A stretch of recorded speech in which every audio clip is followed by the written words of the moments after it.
There you go. I'm going to do like Dad does. Woo! Can you hear me? Did I wake you up? That's my dad's. I don't need that. Well, Lord gave me this sermon quite a while ago, but I only told Dad this on Sunday, I guess. I said, Dad, I have another sermon to preach. And he said, okay.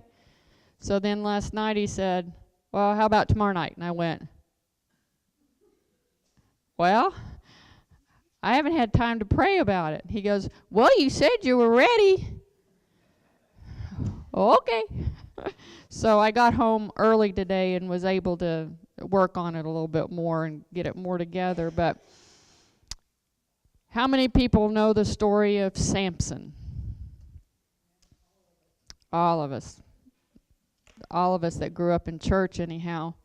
Most of the time he's associated with Delilah. Samson and Delilah. I had a friend that had two dogs. One was Samson, one was Delilah. They're always associated together, but he had another life outside of Delilah. So in Judges chapter 13 through 16, these chapters tell a story of love, deceit, failure, and second chances. The whole story, it's all in there. There's love, there's deceit, there's failure, and in the end, there's second chances. I was discussing this with David last night, and it's a sad story because there was so much potential for Samson, and he didn't do his potential. He didn't see his destiny because of his failures. And so in some ways, it's a very sad story. Like I said, he had a destiny, and David and I were talking about it last night. He had a destiny that he didn't really fulfill. He did parts of it, but God gives us free choice, free will, and he didn't fully live up to that, what God had planned for him. God had planned for a destiny for him, and he didn't go that full potential because of what he did. So the story starts because the Israelites had once again done evil in the sight of the Lord, and so he had turned them over to the Philistines. And so Samson was born to judge Israel, which he did for 20 years, and to help fight against the Philistines. So our story begins in chapter 13. In verse 2 it says, there was a certain man of Zorah, of the tribe of the Danites, whose name was Manoah, and his wife was barren and had no children. In those days, being barren was a mighty cross to bear. To be fruitful, you had children to be fruitful because it was necessary to perpetuate the tribe and its religion. And when you didn't have any children, you were a lonely woman.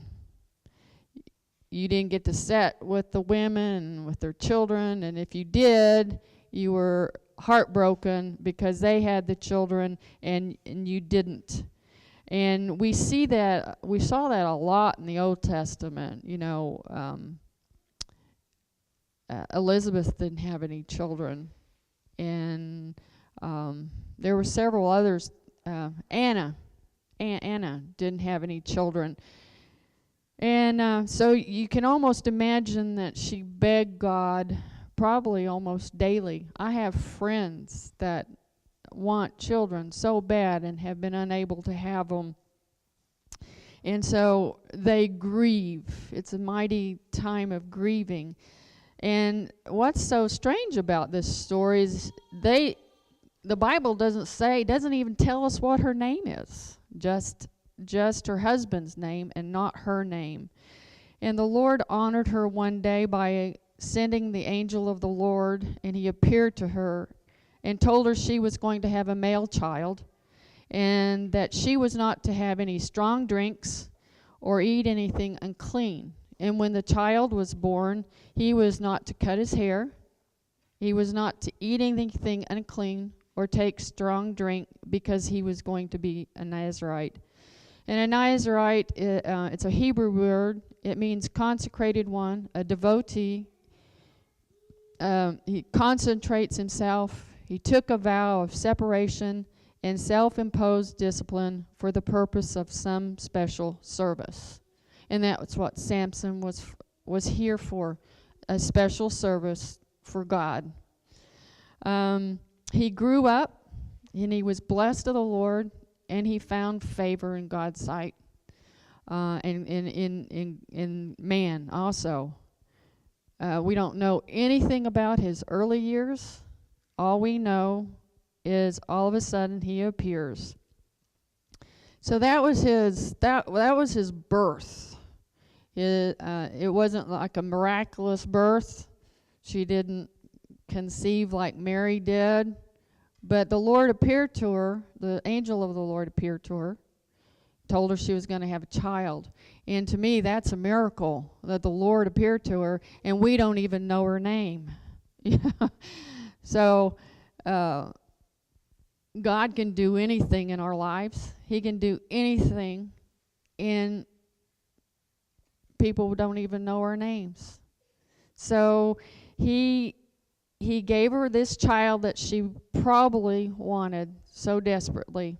So now we see in chapter 14, we see that all of a sudden now he's fallen in love.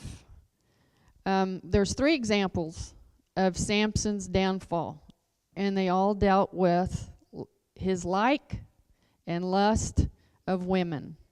He couldn't stay away from them, and that was his downfall. So his first one was a Philistine woman by the name of Timnah. And instead of looking for someone in his own tribe, he looked to a woman who was unclean, from an unclean nation. And that's what happens when you start dabbling in sin and stuff. You start looking for things in the wrong place. You start going to the wrong place, and you start wanting things that aren't what you need. It's what you want, and that's what he wanted. Wasn't good for him. She wasn't good for him. So she told he told his dad, I want that woman. She's good in my sight. And so Dad, being Dad, in the end, he said okay, and he got her for him. He married her, thought that this was going to be the love of his life, and she betrayed him. He told the companions that this father-in-law had given him, 30 companions. He told them a riddle, and he told them if they could get that riddle, that he would give them 30 garments of clothes. And so they went to her and said, get the story for me, get the answer to the riddle for us. And so for some reason she did. She beguiled him, worked on him, cried. Oh, honey, please, honey, give me that, tell me. And so she wore him down. And he finally said, okay. And he told her the riddle, told her the story. And so she went and betrayed him to his companions. And they came back and gave him the answer to the riddle. And he got so angry that he went to another Philistine town away from where he was at, killed 30 Philistine men, took their stuff, went back, and gave it to his companions. So then after he cooled down, he went back to his wife and found out that his wife had been given to someone else, which made him all the more angry. And he went out, caught 300 foxes. Wonder how he did that. That's a story in itself. He caught 300 foxes, put their tails together, put torches in between their tails, and let them loose. And they went into the Philistines' grain, burned up their fields, burned up their olive orchards. And so God used Samson's failure, his lust, and what he wanted, not what God wanted, but what he wanted. But God used his failures to fight against the Philistines because they were oppressing the Israelites. Number 2, he went to Gaza, and he went into a prostitute. And one of the commentaries that I read said they think that she may have been an innkeeper and that she sold herself on the side. And that was just wrong on all accounts. I mean, she was a prostitute. The Bible said she was a prostitute, so that was wrong on all accounts. He was a judge for Israel, and here he is with a prostitute, dabbling in things he should not have been dabbling into. So the Philistines found out about it, thought they'd capture him, thought they'd be able to kill him, and instead he rose up at midnight, went outside, took the doors off I'm sure they were humongous doors, took them off and put them on his shoulders and carried them up the hill. And so he was able to elude capture. For some reason, I get an idea of Arnold Schwarzenegger with the thing on his back, and he's carrying them up. I get that in my head. And so, again, he eludes capture. And then his third one is Delilah. And her name actually means she who weakens. And that was a good name for her. And so in Judges 16:14, it says, he loved another woman in the valley of Sorek. And this woman's name was Delilah. And she was a deceiver. She wasn't who he thought she was. Again, he thought he found the love of his life. He went in and, sin is a deceiver. It makes things look nice, makes things feel nice, and it deceives us. And that's what Delilah did to Samson.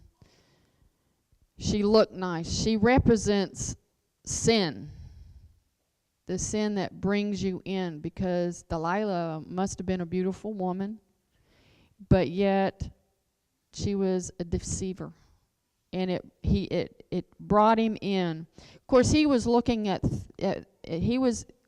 things he shouldn't have been looking at in the first place. He shouldn't have been there because he was an Israelite. He wasn't a Philistine. So he was dabbling in things that he should not have been dabbling in the first place, or he would have never seen Delilah. And so the lords of the Philistines came to her and offered her 1,100 pieces of silver. And there were 5 lords, so she would have, and they each gave her that amount. So she would have got 5,500.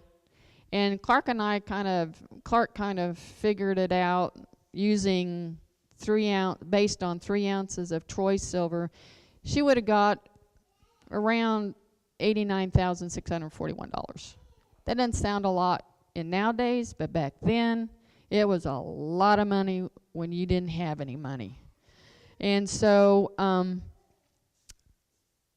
they got her to, because of the money, they got her to deceive and to betray Samson, because he had plagued them for so long, and they wanted him dead. So she begged, she pleaded, she used her womanly wiles, and 4 different times she tried to get him to tell her the secret of his strength. 4 different times. And she worked hard at it because it meant money to her if he would tell her the story. That's all she was in it for, was money, which is the root of all evil. She didn't love him. It just meant money for her. So I can also see her, oh, honey, please tell me.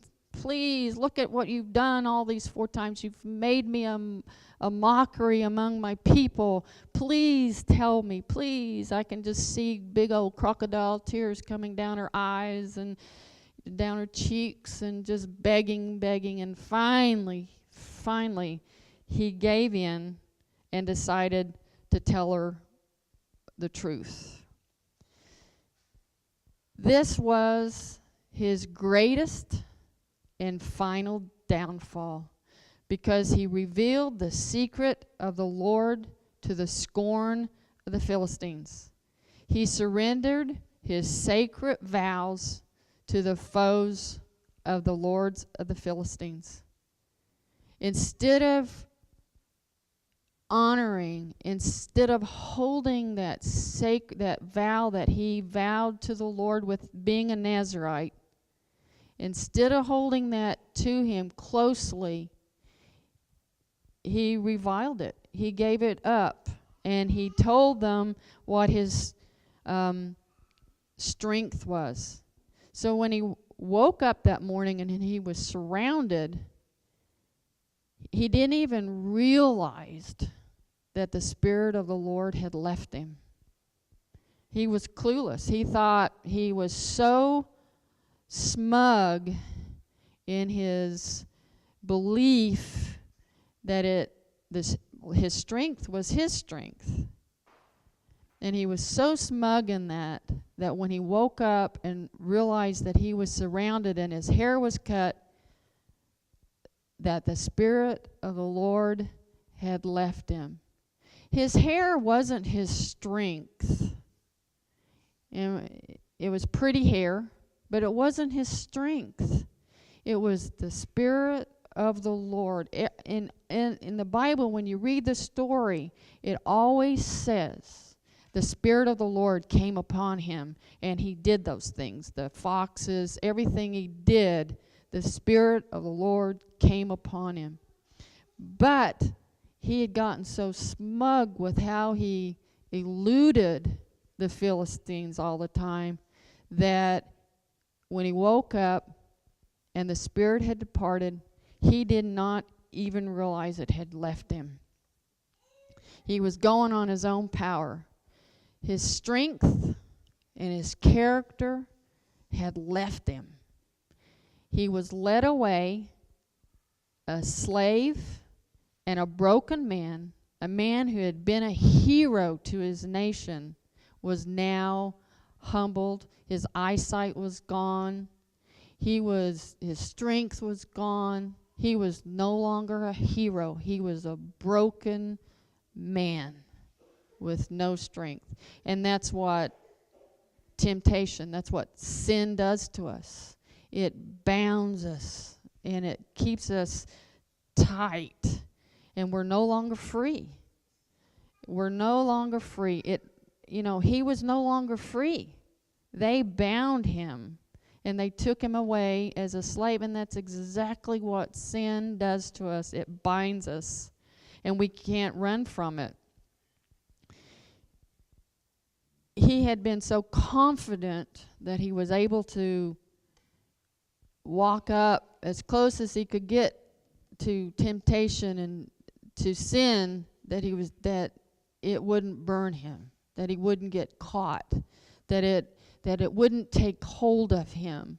But he found out that he couldn't do it. He found out that it took him into bondage.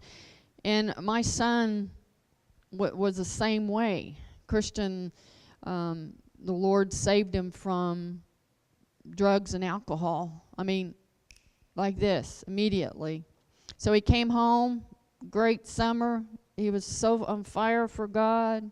He went back to school, and he said, I can be with my friends, and I'll be strong. And he told me, he said, I was smug in the idea that I could do it on my own. I could do it myself, and there would be no problems of going back to the same crowd, that I can do it.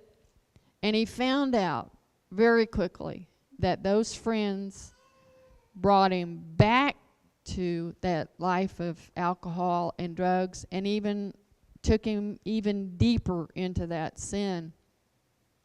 And I praise God that the Lord got a hold of him, and now he's a preacher. But that's what it did to him. He was so smug in the idea that he could do it himself, and he couldn't. He couldn't do it. And with Christian, he went back one too many times, and thought he could just get there, and thought he could touch it, and it wasn't going to harm him. His pals kept saying, "Oh, just do it one more time. Just do it one more time." And he did, and it caught him. Proverbs 4:23 says to keep your minds protected and your hearts protected. Keep your heart with all diligence, for from it flows the spring of life. And so that's what we need to do. We need to keep our hearts guarded, our minds guarded, because if we don't, that temptation, that lure from everybody and everything, TV, everything that comes into our hearts and comes into our minds, and if we're not careful, it drags us into it. So you have to be very protective. And the last chapter of his life, the Philistines had a big shindig, and they thought it would be really cool to bring Samson back in, entertainment for them. They were going to make fun of him. The one thing that amazes me and has amazed me for years and years and years, and I don't understand it, if the Philistines thought that his hair was his strength, they never did anything about his hair. It kept growing. And it just amazes me that they didn't keep cutting it, because supposedly that was his strength. But his hair grew long, and as we all know, his hair wasn't his strength, it was the Spirit of the Lord. And when he came in, he asked the Lord in Judges 6:28, "O Lord God, please remember me, and please strengthen me only this once, that I may be avenged on the Philistines for my eyes." And that day, he killed more than he had killed the whole time he had been a judge in Israel, which was 20 years. And so, in the end, God redeemed him. I believe with all my heart that Samson went to heaven that day. And that he gave him that second chance to do what he had been intended for him to do. It's never over, guys. It's not over until the moment you take your last breath. It's never over. God is always the God of second chances. It's never over. It's never too late. I mean, even if you've lived a lifetime of sin and heartache, and before you take that last breath, if you say, "God, forgive me, save me," that instant you're in heaven. It's never over. And we all have something to do in this life. We're all born with something to do. David put that into my heart last night as we were talking. We are all born with something to do. Some more than others probably. But he gives us the will, he gives us the strength. We may feel sorely that we're not capable of doing it, but when the Lord asks you to do something, he will give you the strength to do it. The Spirit of the Lord will come upon you, and you'll be able to do it. If he's called you to do it, he will provide the way, he'll provide the means. He will be with you through it all. And I'm a nurse today. I wasn't supposed to be anything. I wasn't supposed to walk. I wasn't supposed to talk. I wasn't supposed to do nothing. I wasn't even supposed to be here. I was supposed to be dead. And my dad prayed and prayed and prayed for me, and the Lord healed me. And I'm here today as a nurse. I struggle. I have some learning disabilities. But God can use you in whatever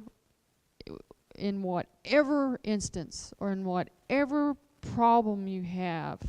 He can use you. Don't ever give up. Even if people say, you can't do that. You're too small. You're too big. You're too dumb.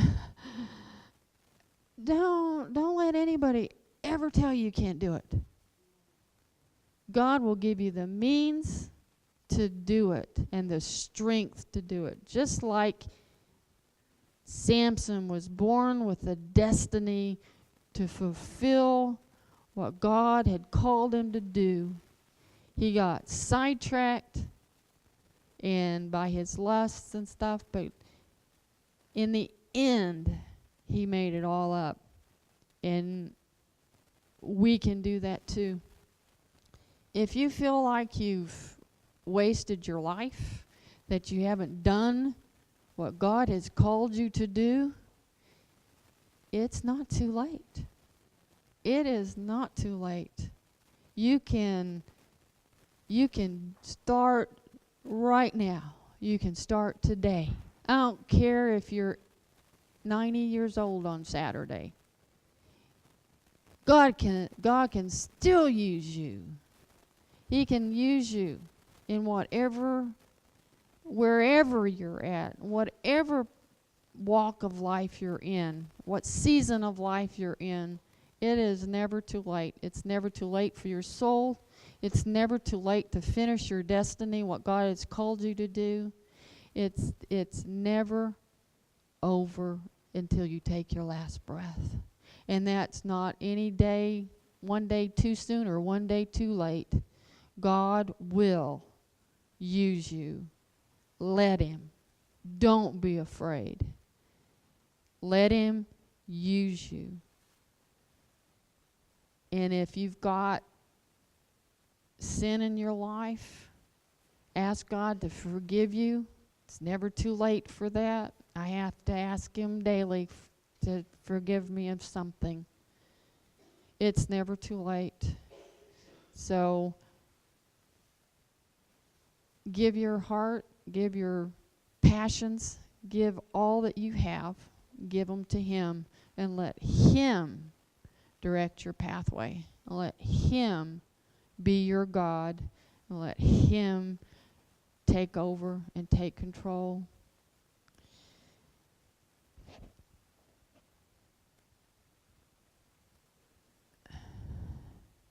Is there anyone here tonight that feels like they haven't finished their destiny? They haven't quite lived up to what God called them to do, and feel like they're worthless, feel like they can't do it? Is there anyone here tonight that wants prayer? Just lift your hands up and we'll pray for you. If you're not ashamed to come forward, come stand right here and we'll pray for you tonight. That the Lord will give you strength. The Lord will enable you to do your destiny.